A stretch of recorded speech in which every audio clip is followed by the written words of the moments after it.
too long, her stories have been buried, and her truth edited by a world that feared her power. You're listening to Sovereign Reality with Natalie. We are here to unearth the goddess, because her story is your story, and her rise is your reclamation. This is about you, authentically and fully you, recognizing your own divinity and stepping back onto your throne.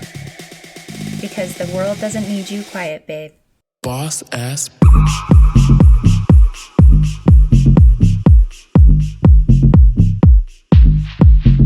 Boss bitch.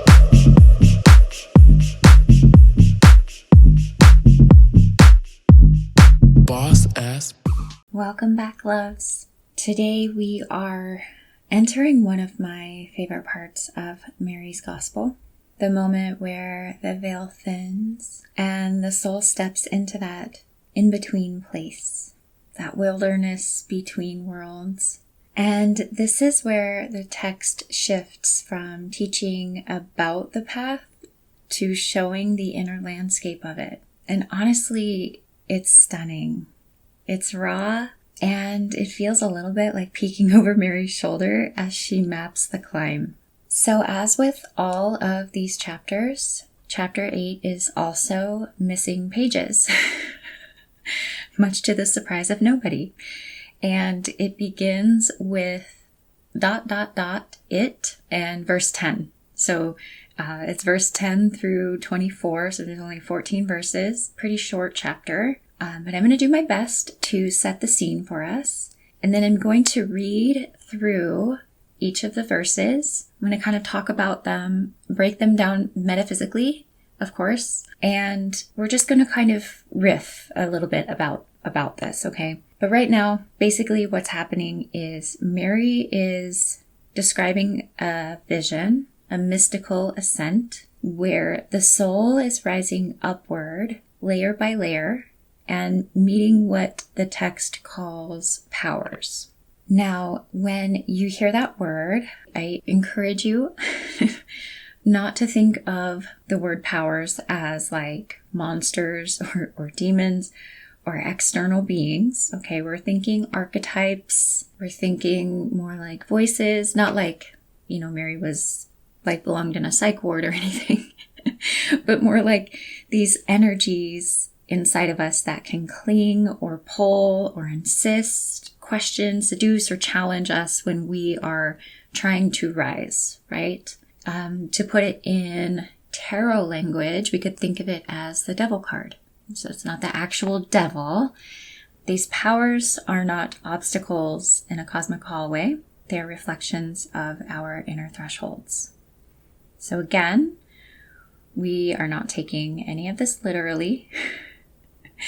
And each power is a voice that many of us have heard. So the voice of fear, the voice of desire, the voice of confusion, the voice of the ego's last stand, the voice of you can't leave me, the voice of you belong to this pattern. How many of you have tried to like change your pattern of thought, right? And that's usually when the ego resists the most, that can happen so often. And the soul, Mary's soul, but also our soul, keeps rising. So the magic here is not in what the powers are, but in how the soul responds. So let's travel through the text line by line, and we'll go ahead and decode each of these powers on the metaphysical or through the metaphysical lens. So as mentioned previously, chapter 8 begins with ... it. Verse 10. And desire said, I did not see you descending, but now I see you ascending. Why do you lie, since you belong to me? The soul answered and said, I saw you. You did not see me, nor recognize me. I served you as a garment, and you did not know me. Verse 12 reads, when it said this, it, and then in parentheses it says, the soul, went away, rejoicing greatly. All right, so let's talk about that first. Basically, what's happening here is that desire is claiming ownership over the soul, arguing that because the soul engaged with the world, it belongs to the world. And the soul's response is that the soul recognizes that desire is not its true nature, but merely a garment or costume, a temporary experience that it wore to navigate material reality. And then the takeaway is that liberation comes from seeing desires as a fleeting experience rather than a defining characteristics. And so the soul moves away, rejoicing greatly because it no longer identifies with its cravings. It's very yogic, these teachings. All right, so verse 13. Again, it came to the third power, which is called ignorance. The power questioned the soul, saying, "Where are you going? In wickedness you are bound, but you are bound. Do not judge." Verse 15 reads, "And the soul said, Why do you judge me, although I have not judged? I was bound, though I have not bound." Verse 17 reads, "I was not recognized, but I have recognized that the all is being dissolved, both the earthly things and the heavenly." When the soul had overcome the third power, it went upwards and saw the fourth power, which took 7 forms. All right, so let's talk about that first. because you're probably like, what? Okay, so the third power is ignorance. All right, ignorance is another word for that would be dark consciousness, right? Which attempts to bind the soul through guilt, fear, and condemnation. So that's like the "in wickedness are you bound." And the soul refutes this, stating it did not judge and was bound, but did not bind others. So basically what it was stating is that it had achieved gnosis, or direct experiential knowledge, realizing that the material and the psychic world, or the all, is dissolving and that it has no permanent power. And the takeaway here is that the soul overcomes fear by understanding that external judgments and the fear of judgment are merely illusions. Okay? So that's the third power, ignorance. And the soul recognizes that those are just illusions. The fear of judgment or being judged is just an illusion. So when you're free of that, your soul can ascend even higher. So we'll move on to the fourth power. Verse 19. The first form is darkness. The second, desire. The third, ignorance. The fourth is excitement of death. The fifth is the kingdom of the flesh. The sixth is the foolish wisdom of the flesh. The seventh is the wrathful wisdom. These are the 7 powers of wrath. Verse 20 reads, "They asked the soul, Whence do you come, slayer of men? Or where are you going, conqueror of space?" All right, so let's talk about that. So the fourth power, the 7 powers of wrath. These 7 powers represent the quote-unquote fallen angels, or the 7 limitations of the ego flesh that trap consciousness in a loop of suffering. So the 7 forms again, darkness, which would be lack of divine light, desire, ungoverned craving, ignorance, the unawareness of the divine self, excitement of death, which would be the pursuit of temporary or fleeting things, the kingdom of the flesh, which would be the ego's identification with the physical body, foolish wisdom of flesh, which would be false worldly intelligence, and wrathful wisdom, which is judgmental, angry ego consciousness. So these forces challenge the soul as it rises, trying to maintain their hold on it. Hopefully this is all making sense as we're going through it. I know that the verbiage is a little different. So she's going through, like, we're getting a glimpse into Mary's internal experience of ascension, essentially. I didn't mean for that to sound so similar in verbiage, but here, it is what it is. All right, so we are on verse 21. The soul answered and said, "What binds me has been slain, and what turns me about has been overcome, and my desire has been ended, and ignorance has died." Verse 23 reads, "In an aeon," I don't know if I'm saying that word correctly, I apologize, "I was released from a world, and in a type from a type, and from the fetter of oblivion, which is transient." Verse 24 reads, "From this time on, I will attain to the rest of the time of the season of the aeon in silence."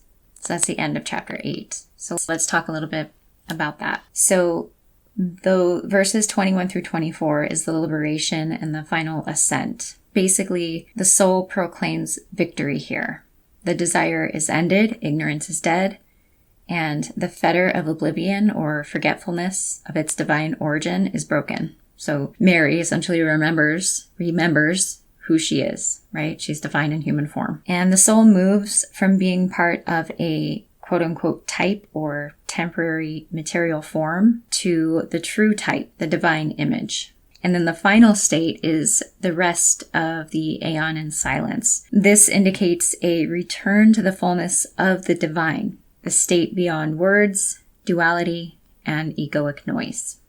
So to sum up chapter 8, the entire passage basically describes the shedding of false identities.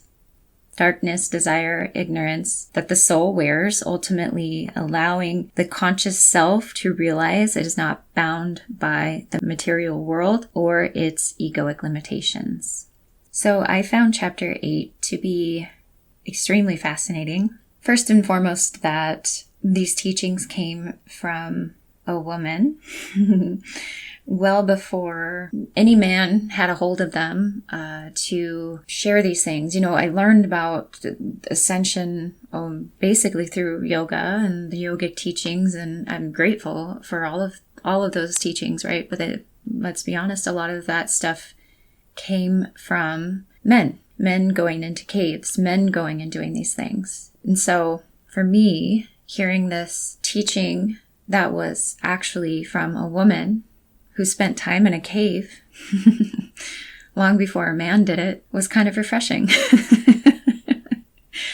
It's just that her words were buried and they haven't been shared.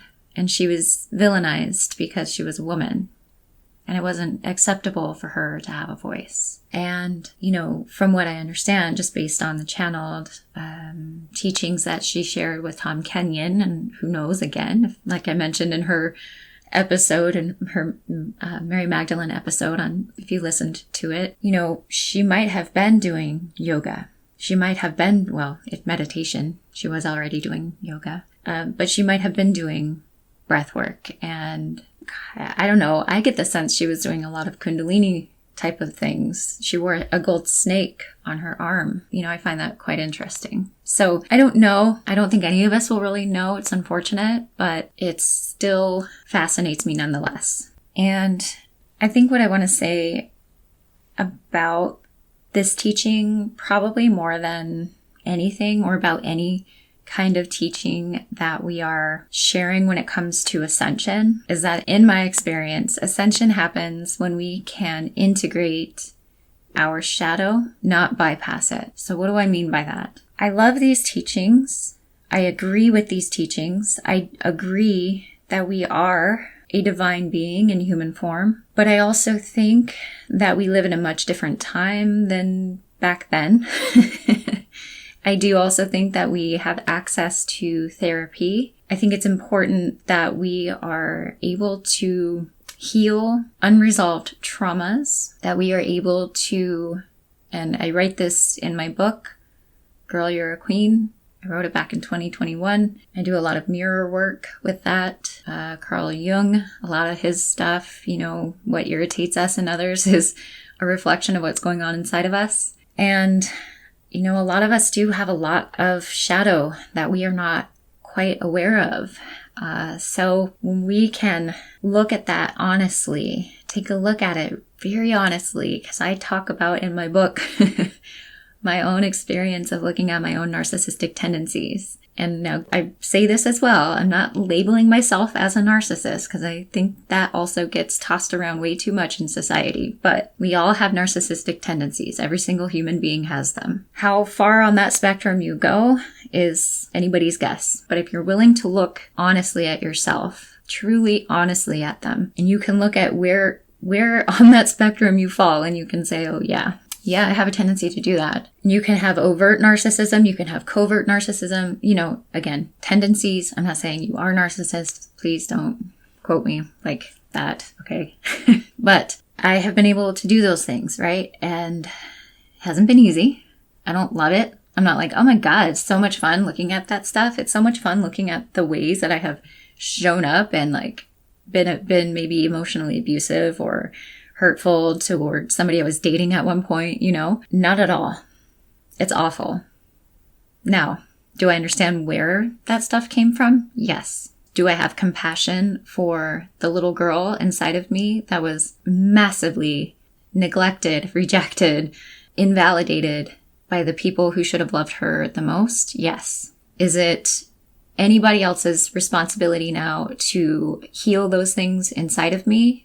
Anybody outside of me, external? No, it's my responsibility to heal that. I'm not excusing people's behaviors. I'm not saying, oh, it's, but if you want me to get really a bigger picture for you, I can tell you that my natal chart, actually my Chiron, my soul's wound, what I came here to learn, I picked the perfect people to teach me this stuff.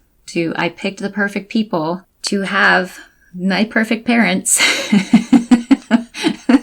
My parents did exactly what they needed to do because my soul said I wanted to come here to experience this and heal this in this lifetime.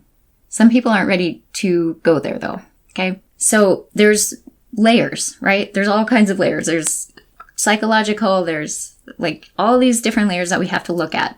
I'm not saying it's easy or fun by any means. Ascension, I believe, does require a level of being able to integrate that shadow. You have to, because otherwise I feel like we're just bypassing in order to reach this higher state of consciousness. And it just doesn't, to me, it doesn't fit. It can't coexist. Because for as much light as there is, there's shadow.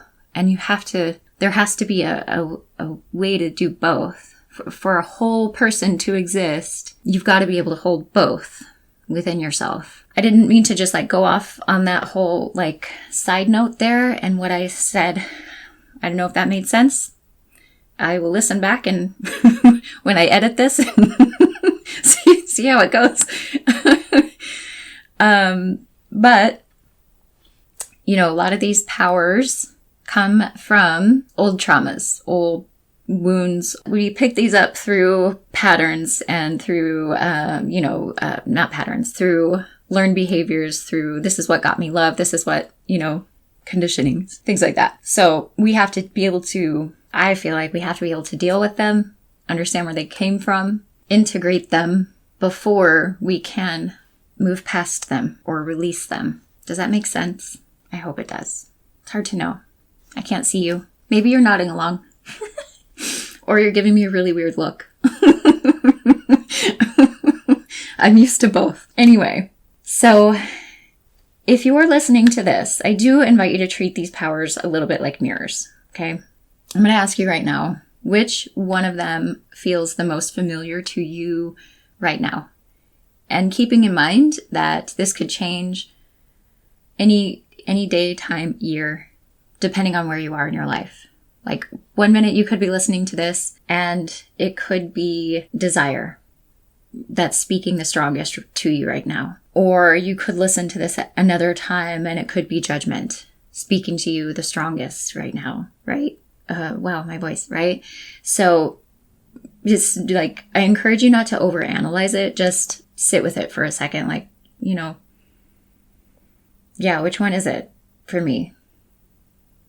And maybe which voice echoes in your life the loudest right now.